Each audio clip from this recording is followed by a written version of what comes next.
Berita hari ini, banjir Jakarta Barat dan Jakarta Utara pemirsa.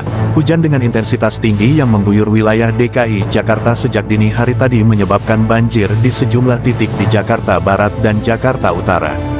Curah hujan yang tinggi membuat saluran air tidak mampu menampung debit air, sehingga genangan meluap ke jalan-jalan utama hingga kawasan permukiman warga. Pantauan di lapangan menunjukkan, ketinggian air di beberapa titik mencapai lutut orang dewasa.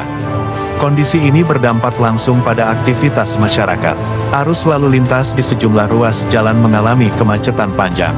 Ribuan kendaraan terjebak macet, sementara banyak sepeda motor mogok setelah nekat melintasi genangan air. Selain melumpuhkan lalu lintas, banjir juga merendam rumah-rumah warga. Air masuk ke dalam rumah, merusak perabotan, peralatan elektronik, hingga kendaraan yang terparkir. Bahkan di beberapa kawasan padat penduduk, rumah warga dilaporkan nyaris tenggelam akibat tingginya genangan air. Sejumlah warga terpaksa mengungsi ke tempat yang lebih aman sambil menyelamatkan barang-barang penting. Warga mengaku banjir seperti ini kerap terjadi setiap kali hujan deras turun.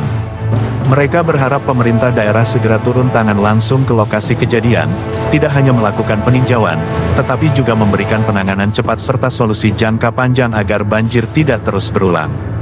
Hingga saat ini, petugas gabungan dari berbagai instansi masih bersiaga di lokasi banjir.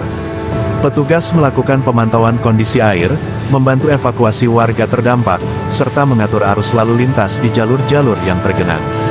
Masyarakat diimbau untuk tetap waspada, menghindari wilayah rawan banjir, serta mengikuti arahan petugas demi keselamatan bersama.